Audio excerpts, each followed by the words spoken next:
And when I left for 4 years, it's funny how the only parts you remember are the amazing parts. And you forget about all the stuff that you don't really want to do, like the bathroom dynamic and like stuff outside that needs to be cleaned up. And it's like, and school principals and vice principals, we do it all. We do everything because it just needs to get done. But that's the part, you do that, get that out of the way so you can do the important work of connecting with the people.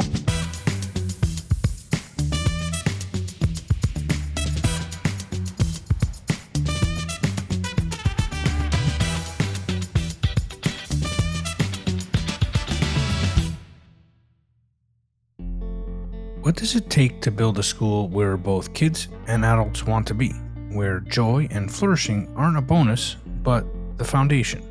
This episode is part 2 in our mini-series on school principals. In part 1, we explored why principals are essential to schools and the public education system as a whole, how their leadership shapes culture, morale, and student outcomes. Today, I'm excited to introduce you to one of the best in the profession. Antonio Vendramin has spent over 30 years in the Surrey School District, serving as a teacher, administrator, and district leader. He's opened schools from the ground up, literally and culturally. He's led major district initiatives in assessment, reporting, and digital implementations. And more importantly, he's done it all with the rare blend of joy, curiosity, humility, and passion. In this conversation, we go deep into Antonio's philosophy of school leadership, how he draws from positive psychology to build communities of well-being and self-efficacy, and what it means to be a lead learner in a time of rapid change. You'll also hear why his schools consistently stand out as some of the most vibrant, thoughtful, and human-centered places I've ever visited. This is one of the most moving conversations that I've had so far on the podcast, and I really shouldn't have been surprised by that outcome, because Antonio is really not only one of the best principals I've ever encountered, but truly one of the best among us. And now for my conversation with Antonio Vendramin.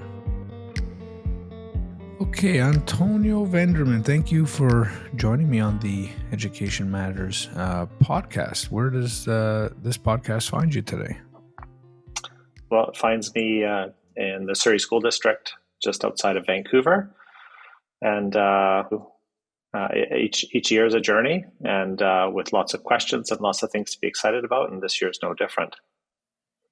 Well, actually, I look forward to really talking about your experience as a principal, but I would have given you a proper introduction at this point, but can you give the audience an overview of what kind of work you're currently involved in? Well, I've been with the Surrey School District since 1993, which dates me, and have filled lots of different roles. I started as a classroom teacher, actually as a TOC, a substitute teacher, classroom teacher, vice principal, school principal, and back in 2016, I had the opportunity to work in the board office in a really neat role that was just sort of carved out just basically because of the need at the time to look at changes in assessment, reporting, digital portfolios, which was at the time something that was mushrooming into a really big thing in the Surrey School District. And so I got to do some work, support schools in that capacity.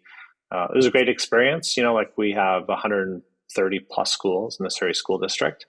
And you are quite tied to your site when you're a classroom teacher or a principal. Mm-hmm.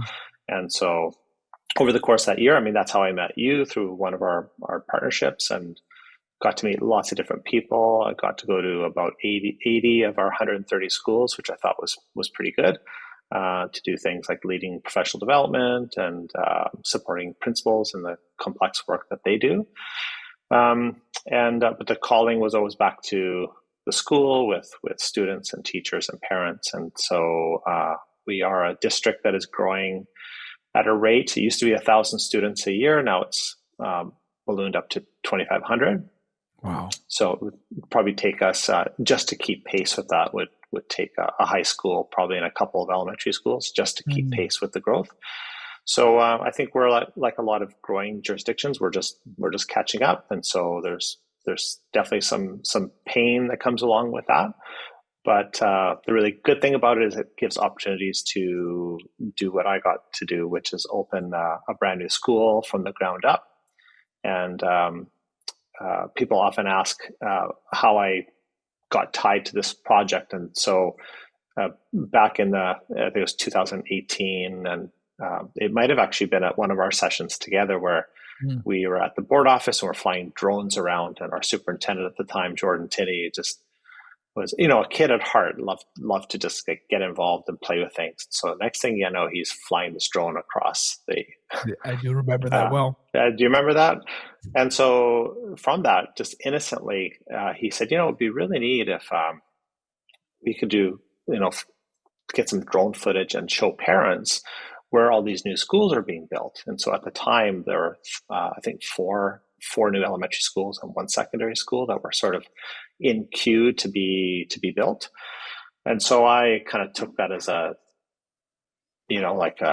hey, you should go do that. So I used my son's drone, and one morning on the way to the board office, I stopped not far from here and flew the drone in one direction, which is where one school was going to be built. And then I flew it east, right over where we are now.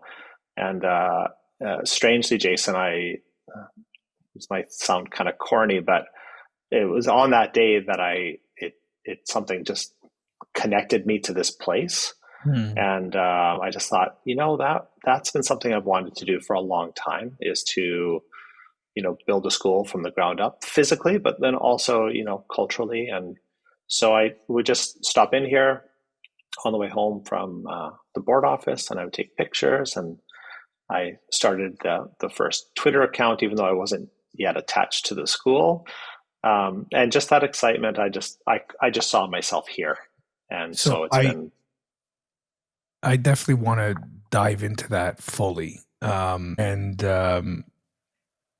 And even get more into how someone at district board, part of the job description became to fly drones. I'm sure a lot of people thinking about administrative roles don't think that that would prop up. But one of the other goals of this podcast is to really introduce the audience to the people, not only the role and the job and the different things educators do within the public setting, but also to give a sense of who folks are. So can you kind of take us back to where and when did you grow up? Yeah, I'm a son of two immigrants from Italy who came to Canada in the 1960s. My dad actually came first in 1960 and then went back, met my mom, got married, and did the crazy thing of let's move to Canada. And, the perception of Canada then is not what it is now. And so people kind of thought it was kind of a crazy decision. But they moved to Canada, and actually not probably a 10-minute drive from where we are now. We bought my parents bought our first property, built their own house, farmed it. So they came from agricultural families. And so something I know my dad always just, my dad didn't finish school, and nor did my mom. It was just at the time where, kids were actually needed to work on the farm. And just always stress the importance of, do well in school. You can do better than me. Although my dad did really wonderfully for our family. Didn't want me to follow in he was a cement finisher, really hardworking. I would go to work with him and think to myself, I think he's right. I don't want to do this for a living. And that just, so there's always this consistent, although he had not finished school, there's this consistent support to, your job is to do well in school. And I didn't really know growing up. I had no idea sort of what's my path, and it's okay. We know now that, if you're 19 or 20, you don't know what your path is forward. That's okay. Back when I was that age, it was more expected that you would know, okay, you've graduated high school. Now, what are you going to do? So I loved the graphic arts. I loved the fine arts. I actually went to art school for a year and enjoyed it, but it wasn't speaking to me. And it was only until my my girlfriend at the time, who's actually now my wife of over 30 years, same person, said, I've seen you with kids. I think you would be a really good teacher. And you know how, Jason, sometimes in life, people see things in you that you don't see yourself, Mm. like to project a future for you that you don't see yet. That's something that she did for me. And yeah, and then I said, okay, I'm going to enroll in university. I'm going to do my coursework. I'm going to start to do some work at rec centers with kids. And she was right. I feel like I've been able to stay young inside because Mm. that's what kids do, right? They fill you full of joy and life. And I've not regretted the decision for a day. I love being a teacher. Missed when I left the classroom to be an administrator, thinking like I'll never be as close to those kids as I was with my Mm. grade 7 class. And actually, nothing's been further from the truth. I feel like Mm. I have so much connection with like 570 kids now instead of my Mm. 28, 29, 30 that I had in my classroom. So that's, I think, a lot of things that people fear, that, really strong teachers that have admin potential, they fear they'll never capture that magical connection with kids. Um, from my experience, nothing could be further from the truth. Like if you're very intentional and you prioritize relationships with students and families, you can recapture that. And so that's really what drew me back from the board office back to a school, because that's a big part of what I was really missing. Is there anything about your upbringing that you wish all of these kids you work with today could experience? Well, the running joke around our house was that my dad would go off to work and my mom would feed us breakfast and then shoo us outside and lock the door. So Mm. we'd be outside because there were 5 kids. I have 4 siblings, and my mom just really wanted to give me 2 or 3 hours. Just I need Sure. to get stuff done, and I can't with. Yeah, well, in hindsight now as a parent, you realize I just need a break from all of you. Mhm. And but I think things are so regimented for kids now, like overscheduled. There's unfortunately in a time and place where it's there's danger around every corner. And that was probably true back then too, but things are just simpler. At our school, we take kids on day camps twice a year. Local provincial park, which is just gorgeous. It's only 30 to 45 minutes away, and yet you feel a world away. And when you see kids that are deprived in that way, nature deprived, Mhm. um, that tells me that their connection to non-digital things like organic experiences is something that now I look back and I could just lose myself for hours in our back forest, and we had a ravine nearby, and I didn't need people. I didn't need anything actually to preoccupy myself or to fill myself. So that's something that I wish kids had more of. Mm. Um, Um, you've always struck me as somebody who's constantly learning, and I do want to come back to this idea of a principal as a lead learner for a whole school. The entire time we've known each other, you mentioned flying drones. Like you've always been, into like at that phase was like capturing digital media and using media to tell stories about the community. Um, but when it comes to your learning, do you have a sense or a recollection of what was the first thing you remember that you loved to learn? hmm. Do you mean as a young person? Yeah, at any point. Yeah. What was your first love when it Um, came to learning? yeah, I'd have to say, although I don't know if this will qualify as learning, my parents always thought I was going to be a mechanic Mm. because I would take things apart. The only problem was I was good at taking them apart, but I was not very good at putting them back together. So I don't think I would have made a great mechanic, but I think I've always been curious. Like I'm always curious about um, what if we try? What if we do this? What if we try this? And I think that mindset has really. It's easy to be afraid. I think as a classroom teacher, but even more so as a school administrator, it's easy to be afraid because you're always concerned. I mean, we are servants to the district, right? We service the district and servants to the people that are our students and our parents. So there's always a concern, like we want to do well for them. We want to do the right thing. We don't want to get people upset with us with the things that we do. So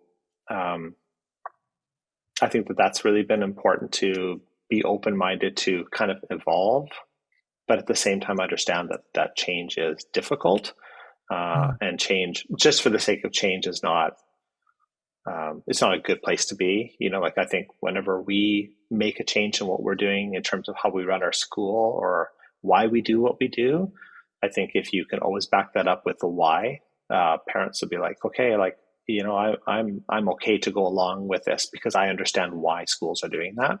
I can think back to one of the big changes, which is now coming up to about 10 years ago, was it's funny that we're even talking about that now because it's so not a big deal. We talk about reporting, assessment, letter grades.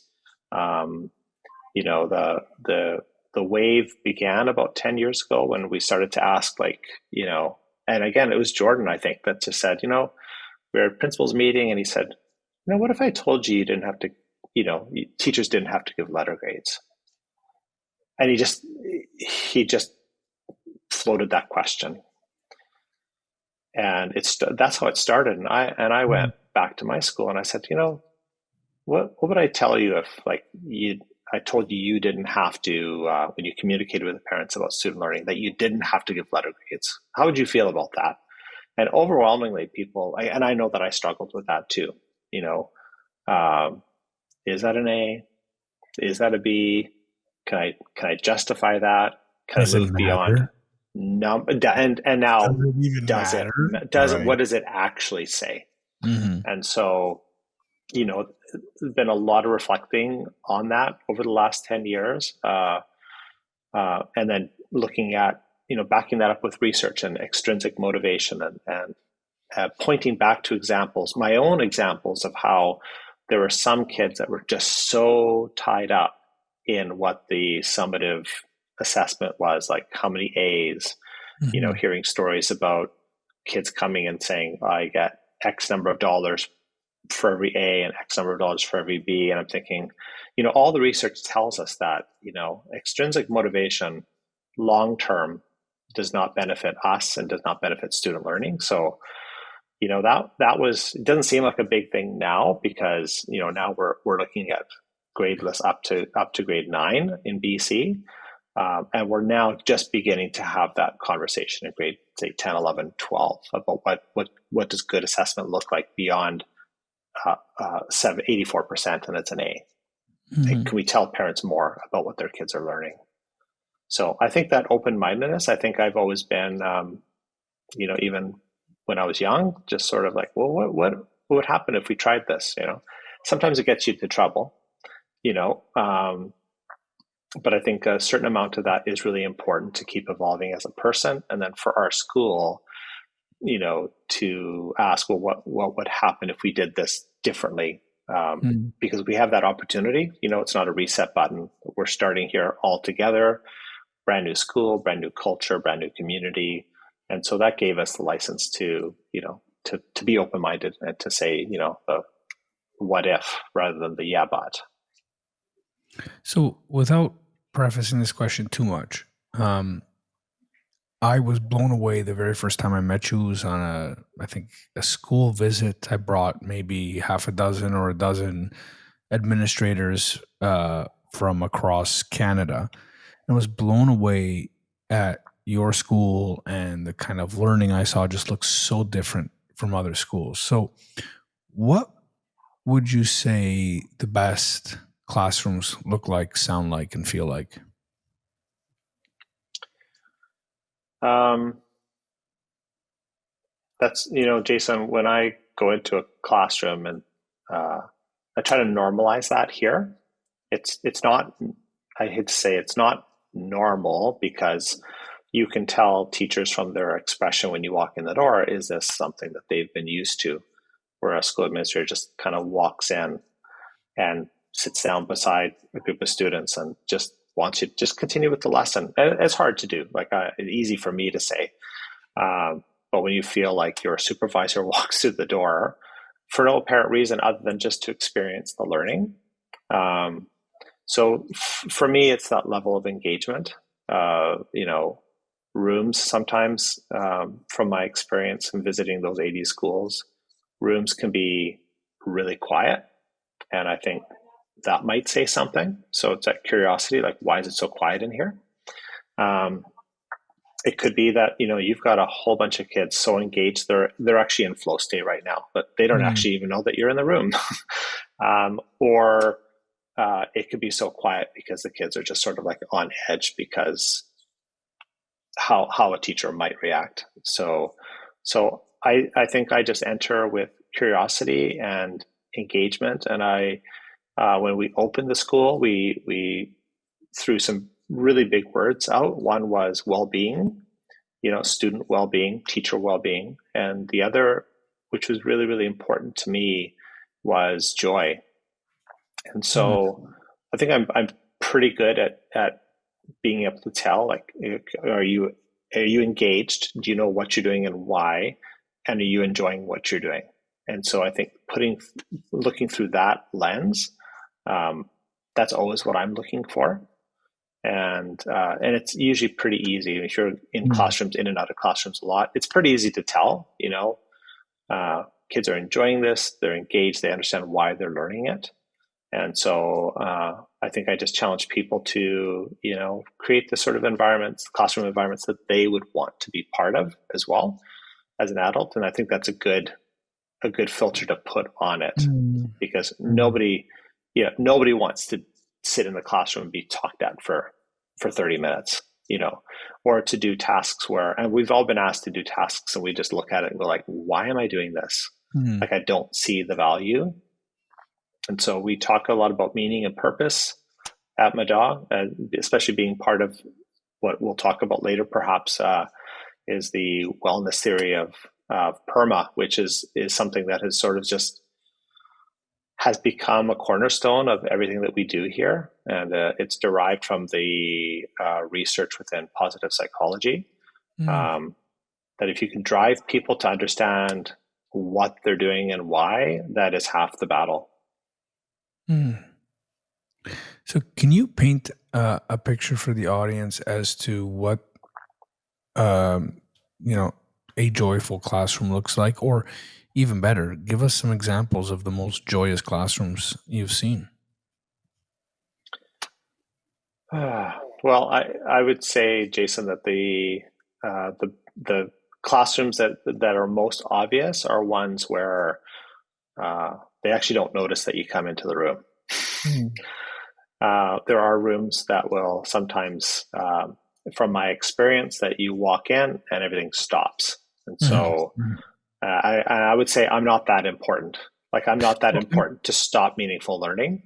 Right. So I'm guessing though that like let's paint it for them. So if if there's whole group instruction and somebody walks in from the classroom, it's a direct disconnect between the lesson. And not saying there's anything wrong with whole group. There's obviously a place for it. But what does that classroom look like when you walk in and no one knows you're there? Are there multiple groups going on? Is there technology in use? What does that look like?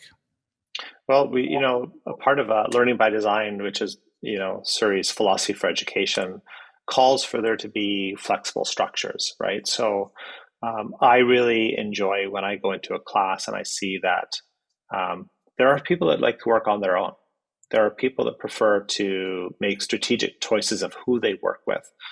There are different ways that people like to demonstrate how that they've learned. And so when I see that there are a myriad of different things happening, then I know that there's that layer of personalization that has been afforded the students, as opposed to cookie cutter, like this is how you're going to do it. And sometimes I'll challenge that, So for example, you know, we're, a technology rich school. It's a commitment that I've made, not because I think technology is the answer, but it is a tool that needs to be there like any other tool that we would, like you need something to write with. Well, you're not going to get a pen 1 hour a week. It's going to be there if you need it. Mm-hmm. And so I love that in so many classrooms that I get to go to in our school is there's really great variety. And I think personalization, I think we'll talk about that later about, when if things are going to look really, really good in the future, I think teachers are going to really start to look at how can we personalize a student's experience at school. Because the older I get, the more I realize that we are so unique in terms of how we process, how we express, how we like to demonstrate, what we want to learn about. And that's, I think, one of the powers of the BC curriculum is, when we made the shift from a content-based to a competency-based curriculum, I think a lot of people took a deep sigh and say, like, finally, I can get beyond checking off the boxes that I've covered all this content. Because essentially that's all people were doing was making sure that kids knew a whole bunch of stuff and could somehow demonstrate that back to us somehow. And then the personalization was, well, you can show me how you can memorize this and give it back to me, which is not, when you talk about what we really need, we do need really good communicators, but we need really good thinkers, people that can actually do something with a vast amount of data and information that's coming at them and make some sense of it. That I think is something that's really important. Learners are going to be able to learn whatever they need to learn. Our goals, I think, are now rather than to fill the vessel, but really to equip them with what they need to process. Like we're being bombarded, and every year it seems like it's more and more sources. And how do we filter through that in a strategic way that we don't get overloaded, but we can do that in an effective way? So what are the qualities that you most admire in great teachers that help students along this journey that are able to take data and to take all this information and utilize it in the best way for the student? So what are those qualities? Well, I think first and foremost, and I would hope that I would be able to go back and talk to my students. I was a teacher for 12 and a half years, that I hopefully would be able to ask them, did your teacher care about you? And that's at the moment, I think it's the fundamental thing that I think some people miss. One of my first interview questions when I'm interviewing candidates for our school is, how do you purposely develop relationships with students, with colleagues, with parents? And what impact does that have on learning? And so, it's, I find that you either know how to do that really, really well, or you can work really hard to be more intentional about it. But the teachers that I admire the most start there, and then they have all this built up social capital that, when things are difficult, and things get difficult over the course of the year, children struggle with their learning, they need to be pushed at times.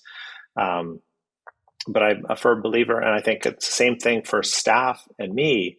I got to hire most of the teachers at my school for various reasons. And one of the main reasons was they really understood that whole importance of, connecting before directing. We call that in attachment theory that we connect to kids and we collect them before we direct them into doing something. Our teachers are really good at that, understand how important that is. So to me, that's the first thing. And I keep reminding my staff that, my staff is quite experienced. And I said, you all didn't get hired here because you're the most senior. You all continue to evolve and to learn. And so Another interview question is, what are you currently working on? What part of your practice are you currently working on? And every single teacher that I hired was able to, in detail, explain things that they were currently working on, even though they had been, in the profession for, 20, 30, more than 30 years, some of them. But to a T, almost every one of them was able to articulate specific things that they were working on to maintain that relevance to students. And I think that's really important to me, because I think the role of the principal has changed a lot. And you date yourself very quickly if you get to the point and say, you know what, I'm experienced. I've done this for X number of years. Because the moment you do that, that's the moment you'll slip and you'll fall behind. Your teachers will be off down the road, and you'll be, chasing the bus, wondering what just happened. I've just become irrelevant. And so I think that's really important for the role that I play. But as a classroom teacher, being really open, being secure in your ability to say, I actually don't know about as much as I should know about assessment for learning practices. Like I do need to work more on developing criteria, or focusing more on descriptive feedback, like the formative stuff, rather than relying on the summative stuff, right? And so it takes a lot of courage. I've heard people say that it's hard to admit that that you weren't very good at something as a classroom teacher, because you feel like you've damaged kids, because but we all do the best that we can. Like as a brand new teacher, if I think back to what did I do when I first started teaching, I don't think I didn't know much, and but I cared for kids and I wanted to keep learning. And so over the years, I feel like I've gotten better as a professional because of that commitment to keep learning. And then I think, the best teachers are the ones who do acknowledge that. They go like, you know what, I am better when I'm with my colleagues, like what our five brains can do, and I have some very smart people at my school, but what the five of us can do will trump any day what I can do on my own. And so I think that just having that humility to say, you know what, I'm open to not being the expert. So I've met a lot of principals in my work in a lot of different jurisdictions over the years.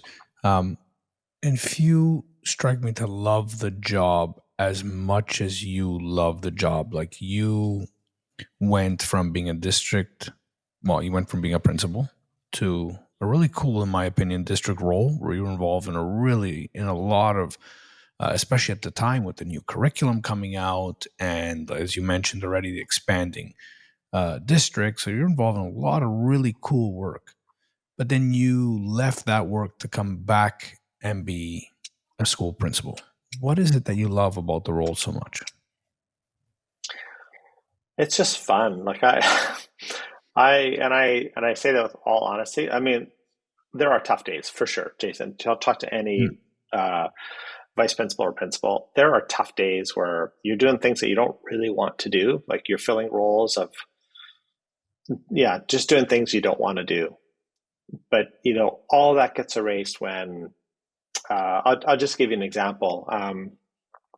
So my dad passed last year, beginning of last year, which is a tough time, and so I remember coming back to school, and I just said to staff, I said, I just don't want to talk about it. I'll kind of process it on my own when the time is right.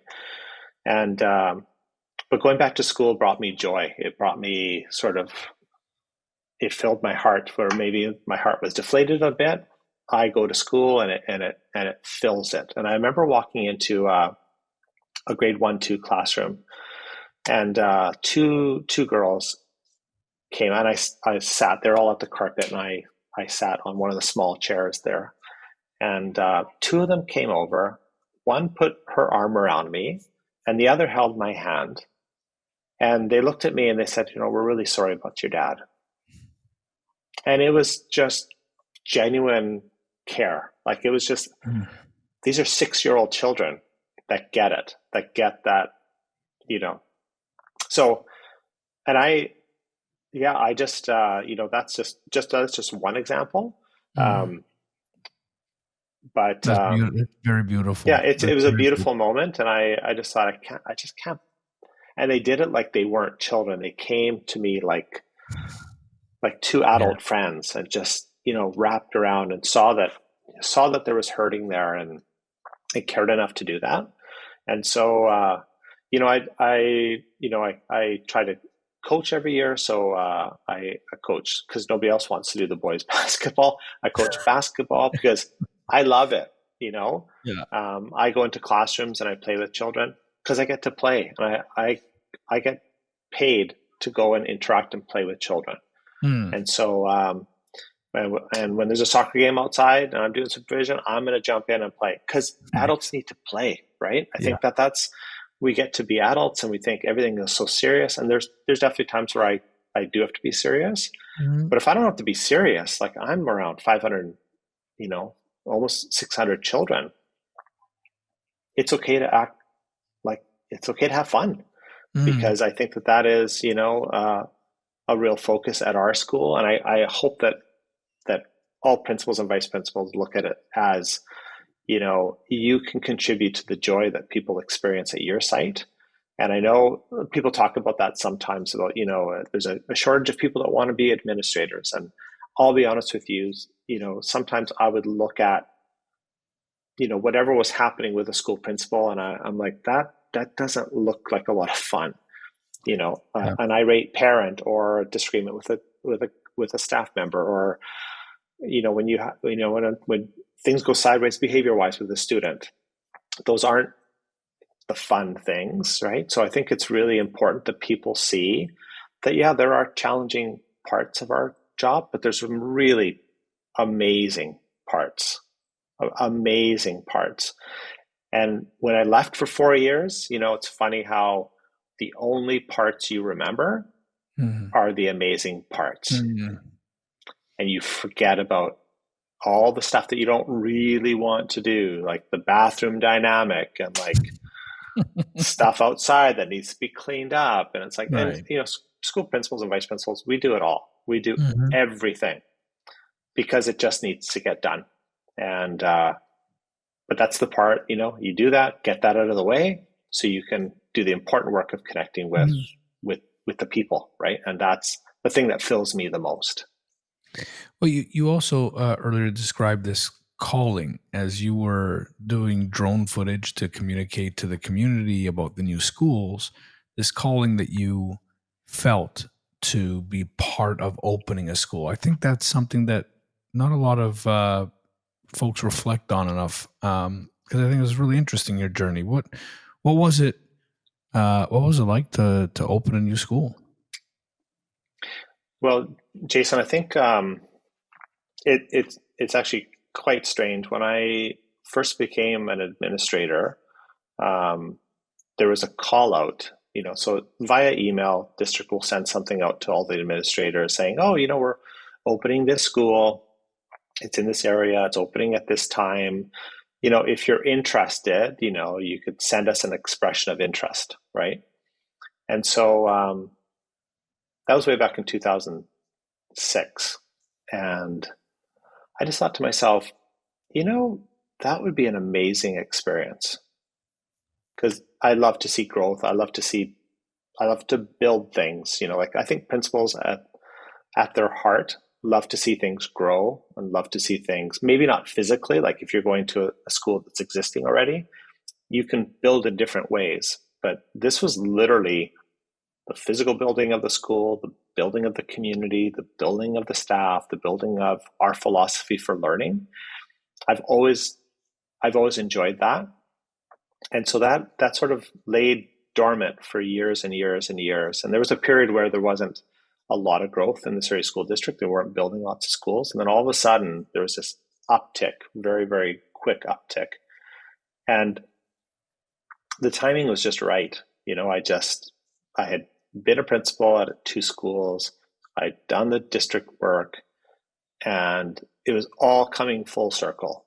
And actually the school that back in 2006, the one that there was an expression of interest, call for expression of interest. That ended up being the school that I was the principal at after my first principalship. Hmm. So I ended up going to that school. It was 9 years old at that time when I got there. So it's almost like things were kind of speaking to me, sort of that initial thought of that'd be great to do one day, and then I end up at that school that was being opened. But like I said, there's the board office job was great. I learned a lot. I saw behind the scenes of things that you never get to see Hmm. if you're a school-based principal. What are the things that you wish more principals and teachers knew about what goes on at the district level? Well, I think how much thought goes into the decision-making process. It's we're at the at and thankfully so, like, we're insulated from all the work that goes on behind the scenes. So, for example, if a digital resource is going to be endorsed by the Surrey School District, it's not just like, hey, this one looks good, let's do a cost share with people. There's so much that goes on in the background, from senior team to the appropriate departments. It is such a big machine. Like, the Surrey School District now has a budget over $1 billion. It's the biggest employer in the Surrey School District. There are so many departments that I don't think I would even understand. I mean, you Hmm. can get a directory, you can see all the layers in a directory, but you don't really, until you get to physically work there, what's on the fourth floor, and who's there, and who's on the third floor, and what's in the basement, and where's Hmm. IMS, like our Hmm. technology department. Hmm. Where is this, and how does it all stitch together? And so that's something that I hope that I help do a little bit, is help Hmm. stitch some departments together, because Hmm. we can get quite siloed. I think schools can get siloed, and what's happening at the school down the road, who has very Hmm. similar children, might have similar challenges to you or opportunities. And so I think if I learned anything, it was also to pay attention to, what else is happening out there and what can we learn from them. Hmm. Um, Districts are like that too. I mean, when we were going through coming up with our new reporting policy back in 2016, 2017, it was a bit frustrating, because I knew that Langley was doing the same work, Vancouver was doing the same work, Richmond, Burnaby, North Van, like, we're all doing the same work in parallel. Wouldn't it be really neat to get together to do some of this work Hmm. thoughtfully together? It's just a challenge to do that, but that's one of my big takeaways was the interconnectivity of all the different departments, how they all work together. Um, and I would joke around that I'd walk by a kiosk or a desk, and I'd see a name, and I'd say, like, oh, I've been receiving emails from you for 15 years. I never knew where you worked or what you looked like. Hmm. And the same thing for me, right? I mean, I think people from HR would probably be like, oh, who's this Antonio guy? I've been sending emails to him for to do that. But again, that comes back to the whole human side of the organization, um, which sometimes can be missing, because Hmm. either people from schools don't get to go to the board office very often. It's just the way it is, or people in the board office maybe don't get to schools enough. And I think that if I was the lead of any department at DEC, at our board office, I'd be saying, you know what, we're gonna visit some schools. You know, Hmm. Dan Turner, who's our manager of our technology department, the director, sorry, he's been quite intentional about that. He's been like, we're gonna get our people and we're gonna go to some Hmm. schools, and we're gonna see what the lived experience is, because it's the board office is it doesn't change a lot from day to day. I find, it's like first day of school doesn't really feel any different than the 30th day of school. Right. at the board Right. office. At the board office. Right. But come to a school, my goodness, like the first day of Mhm. school is like there's a lot of excitement, a lot of energy. So I think connecting all the pieces for people, that's really important. Um, do you feel that the opposite needs to happen more? Like that teachers need to visit the board office in a more intentional way? And I'm not putting the onus on teachers, but just the idea that teachers can be quite disconnected from the board office.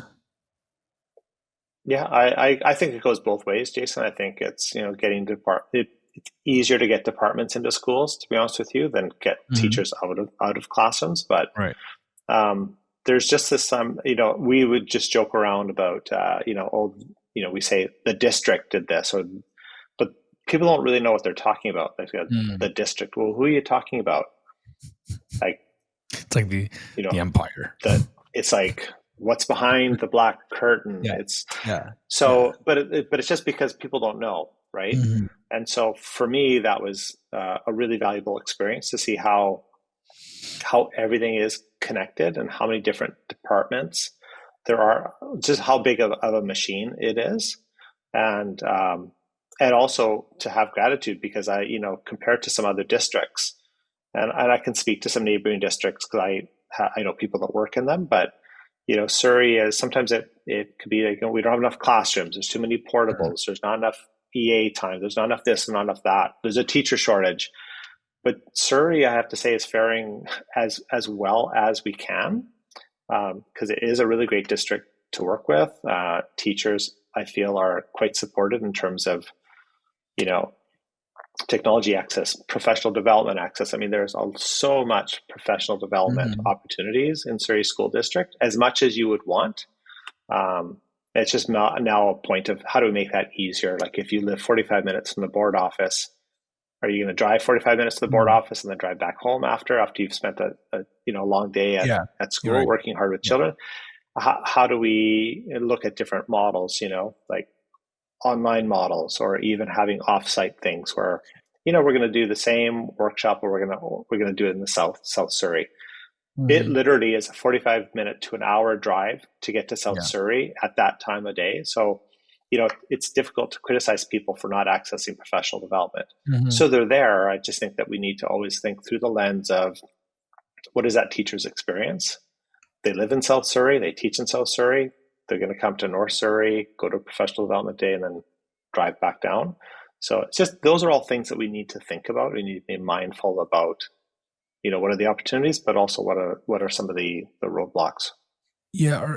Is this like the size, scope, scale of a district the size of Surrey? Is that the biggest impediment to district-wide implementations? Like you and I were involved in several, and they're just so difficult, and they take years. And I don't think you and I ever felt we got the kind of traction we wanted to, just because of um, from my perspective, the size of the district.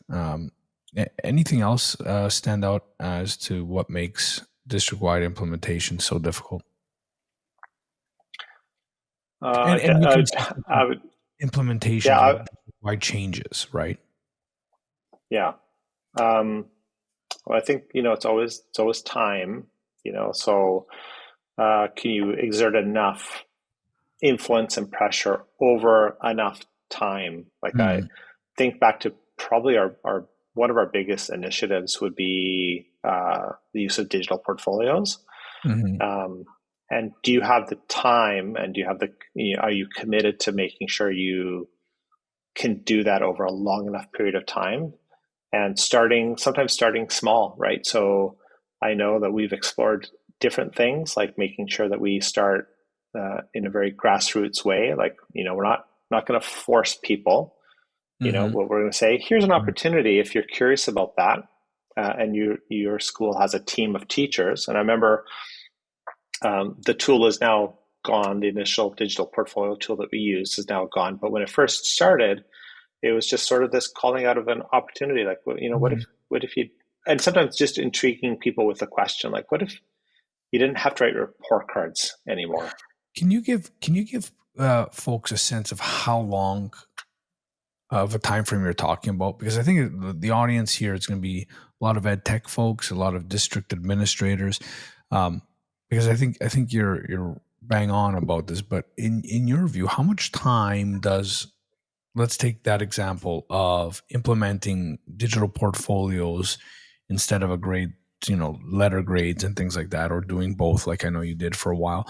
What is a realistic time frame that people can expect for any major change to take hold and take root?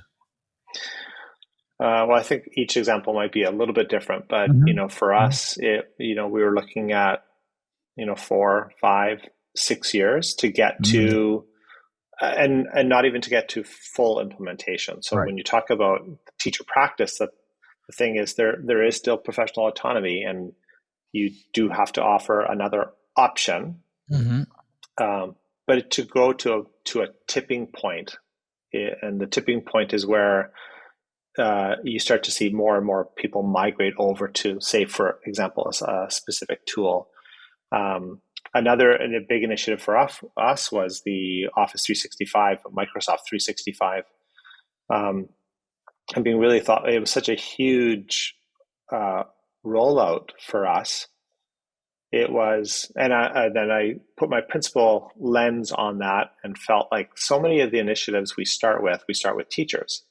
Because it's logical that teachers are in front of children and we want bang for our buck. And but as a school principal, it's really easy to get disconnected really, really quickly, because some of those opportunities are not directed towards or tailored for administrators. So when we, for example, so I think every approach is a bit different, but with Office 365, knowing that we need to start there. So we actually started with taking administrators to downtown Vancouver to Microsoft headquarters. And we actually started with doing PD with them. And then we really envisioned that there would be this trickle effect, like, they'd start to use things like Sway. They use online documents that people could collaborate on. And they would start to use OneDrive to back up all their data. And then it was very organic, and principals would say, "Hey, Antonio, like, I think there's a lot of really good tools that will actually save people a lot of time, will streamline their work."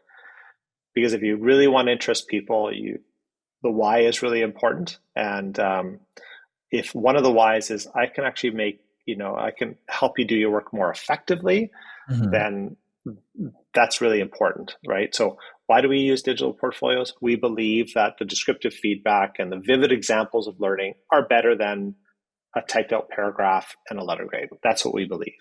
Yeah. We believe you should use Office 365 tools because you shouldn't store all your data on a device that might get damaged or lost or stolen. That's what we believe. We believe that you should be able to use tools that allow you to collaborate with your colleagues. And so that was really how I got all my visits in, Jason, to be honest with you. It's, hey, yeah, it's great. I'd love to come do a lunch and learn, but I want your school to commit to at least 3 of them. So it means I'll come back 3 times. So come back for session 1, come back in a month. We'll build on that, incrementally. And I honestly feel, and that all happened right before COVID. And I'll say that we will take part of the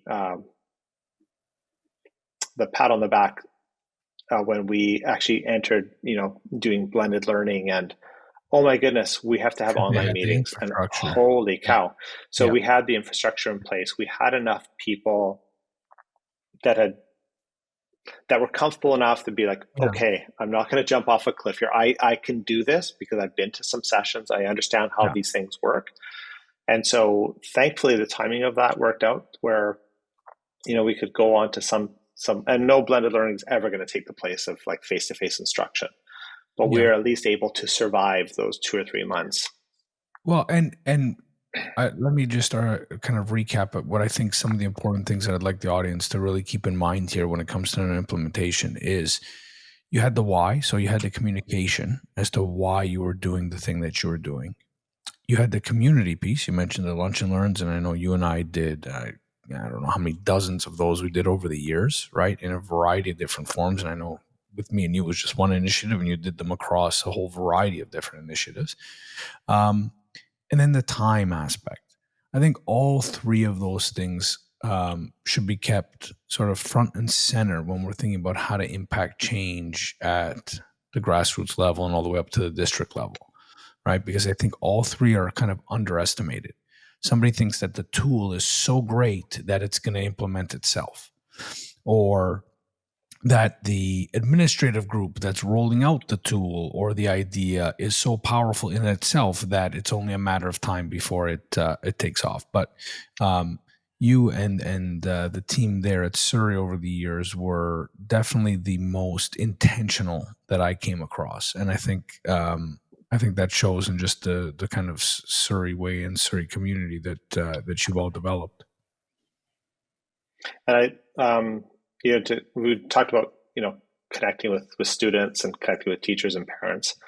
And it would be, I think, people underestimate how vulnerable people have to be sometimes to put themselves out there to try new things.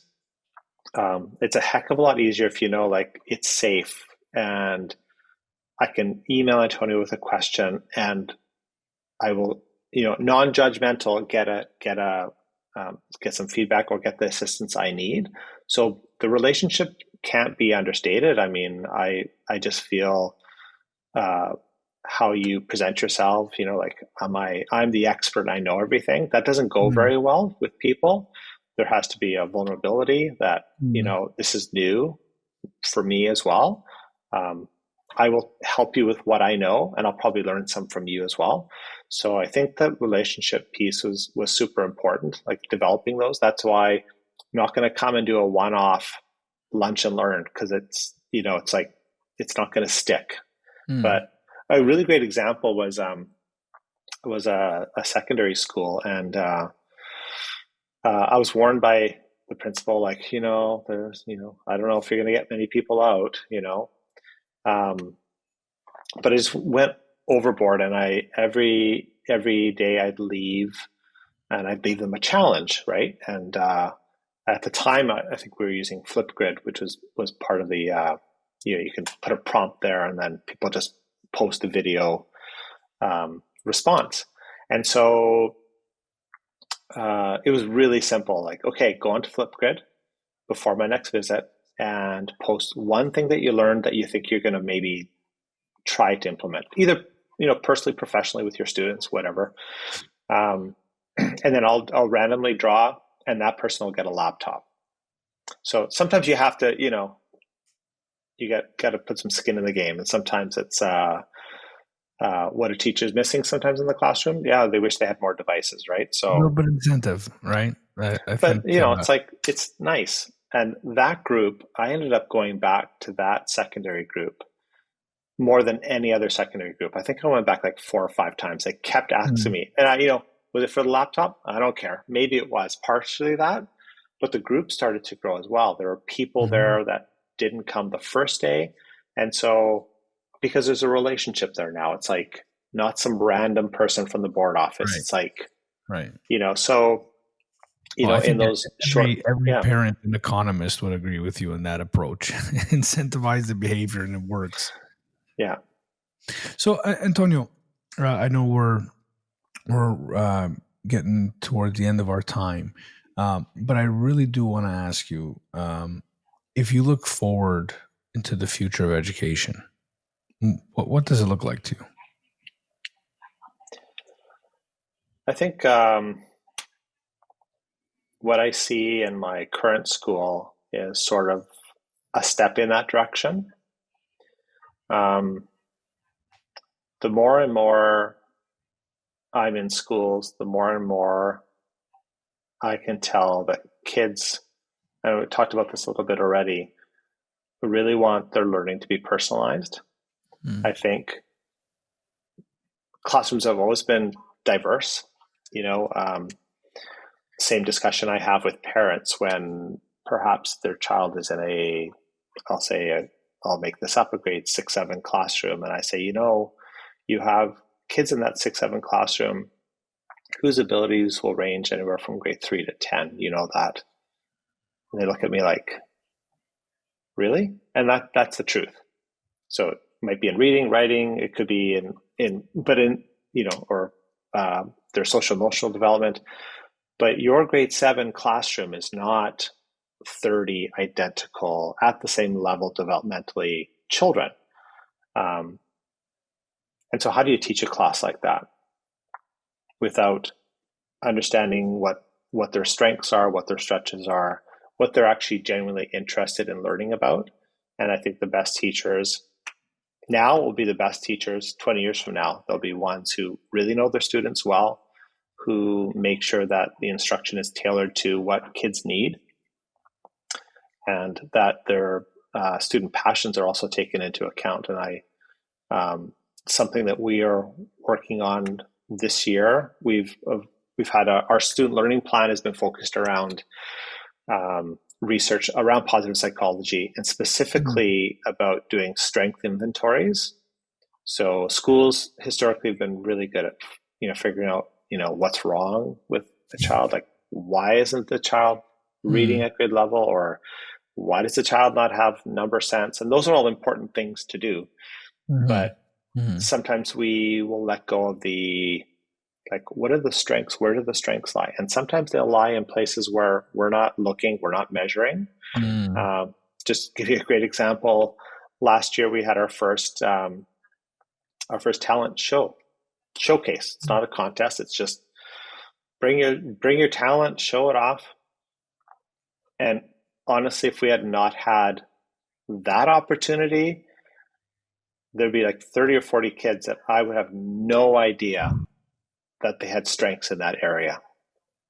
One child in particular, he's in grade 5 this year, grade 4. And so they had to fill out forms, and the form said, name and what are you going to do, and details about the song or whatever you needed. And he said, drumming. So I went to go talk to him. I said, well, what kind of drumming? We have indigenous drums. We have djembe drums. He goes, drumming, like the drum kit. Like, I said, oh, do you drum? He goes, I've been drumming my whole life. Unless you give a kid a chance to drum, how are you going to know that he's been drumming his whole life? Yeah. So next thing I know, he's doing, I said, so what song? So he's doing Bruno Mars, Uptown Funk. Oh, nice. And he just rocks it. Like we're in the music room and he's drumming, and then it's during lunch. And then all of a sudden, all these adults, that start to pop their head in, like, who is this kid, right? No one knew he could do that. So I only use that as an example that, if we sort of keep things really tight and regimented and keep kids in these lanes or these boxes, sometimes we don't know where the real strength and passion lies. So I'm really excited this year to work with our staff to do that strengths inventory with more of their children. And one of the really effective strategies in positive psychology is getting people, not just children, but even adults, to do their strength inventory, identify their signature strengths, and then to apply that strength in a new and novel way. And so our staff, they've asked me to lead a session. It's their professional development, so they've asked me, and I'm like, if you want me to do a session, I will do a session. And so that's on Thursday. And so our teachers are going to be going through that exercise. The same exercise that I hope they'll open the door to their students to do is get your 20 kids to do the survey, find out what their strength inventory is, and then as a team with parents and teachers, develop a passion or something that they can do that uses that strength in ways that they've never used that strength before. And so I'm really excited by that. We've done that with a little cohort of 20 kids that I've identified as being, like they're not flourishing yet. So we've worked intensely with small cohorts, but it's now something that I really would like to see go much, much bigger. And so that everybody can find that passion. Everyone can intentionally enter into flow state, like get in the zone around work that they're really passionate about, not because, their teacher said, here, do this assignment. Like, I would see schools that would be more and more like that'd be paying attention to not just what do we want, and schools do need and want things from students, but at the end of the day, I'll tell you, Jason, all these funny stories. You start talking about things. I had a teacher at a previous school who wrote a report card, and the report card said something to the effect of, "Oh, it would be nice if so and so participated more in PE activities." This child was an elite dancer, and actually, if you were to pay attention, there's a dance group that always came to the school, and she was part of that group. Dances like almost every day. She's physically active. She's amazing at what she does, but she doesn't participate fully in PE. Now, should she participate more in PE? Yeah, that would be nice. But what about, so-and-so is an accomplished dancer who dedicates a lot of her free time outside of school to honing her craft. That sounds totally different. So I just, when I think about that example, I just think schools can't be too into themselves and say, this is it, because kids have lives. They have things that they're pursuing, things that they're really good at that just don't maybe fall within the scope of what a school does on a day-to-day basis. And I think that we need to honor that. That's a great answer. So the penultimate question, if you had a magic wand, what would you do to education?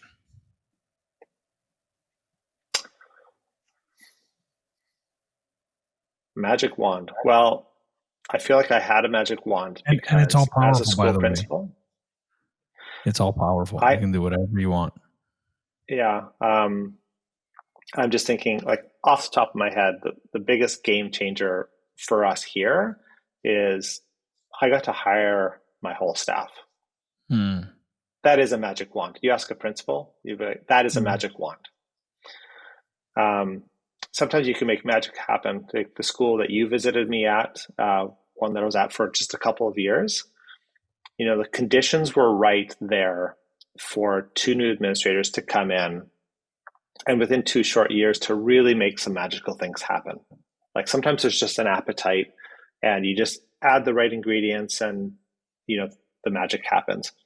There are other places where you get placed and culture is quite ingrained already, and you're just swimming upstream, just trying to make inroads. And sometimes those can take 2, 3, 4, 5 years. Sometimes they might not happen at all if a staff really feel like, you know what, we've been here for 20 years. You're going to be here for 5. We're going to be here for at least another 10. So like that's really hard, Jason, because you just like, how do I move forward? And there's always things that schools can do to move forward. We're not talking about gutting everything, because I think there's always something good in schools. There's always people doing really great things. But I also believe that every school can move forward, even if it's incrementally or in small little ways or nuanced ways. But that's impossible to do if there's a wall there and there's no appetite to let you in, to allow you in to do some of that work with the staff. So to me, the magic wand was the HR piece. I think I'm speaking for most principals. I think like we are the gatekeepers for our school. We want people that are going to come through this school who are going to put relationships at the front with students. They're going to work with colleagues.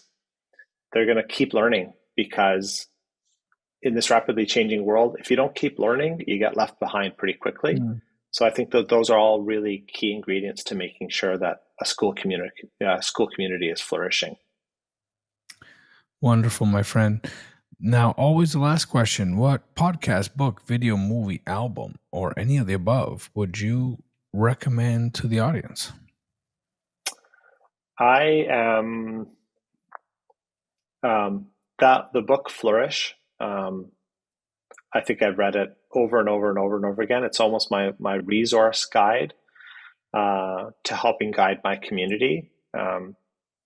My son received the copy of the book back when he was a teenager, and he never read it. But I did, and I read it the first time, and then when I was opening this school, I read it through a different lens of what does my school community need. And so the book Flourish by Martin Seligman is an amazing resource. I've written all over it. It's guided my work here for the last 4 years. And so I think that's a great read for school leaders, but even for people personally.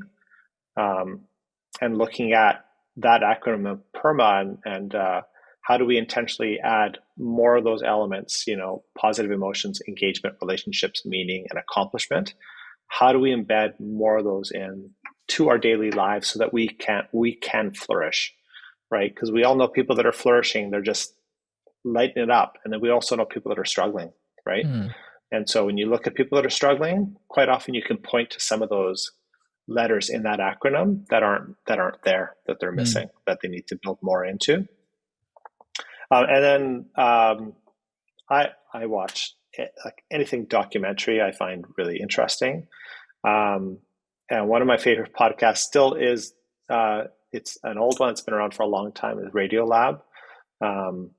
Just some of the topics that are covered are just so intriguing, make me think about both sides of arguments. And so that would be one podcast that I would recommend to anyone who's curious. Well, great recommendations and a great way to end it. Thank you for doing this, my friend. Anytime. This podcast is recorded on the territory and Treaty 13 lands of the Mississaugas of the Credit First Nation and on the traditional territory of the Huron-Wendat and the Haudenosaunee. The show is edited and produced by the marvelous and talented Andrew Mastroianni. If you like what you're hearing, make sure you subscribe to us on Spotify or wherever you listen to your podcast. Until next time, remember, there's absolutely no inevitability as long as there's a willingness to contemplate what's happening. I'm your host, Jason Bucheri. Until next time.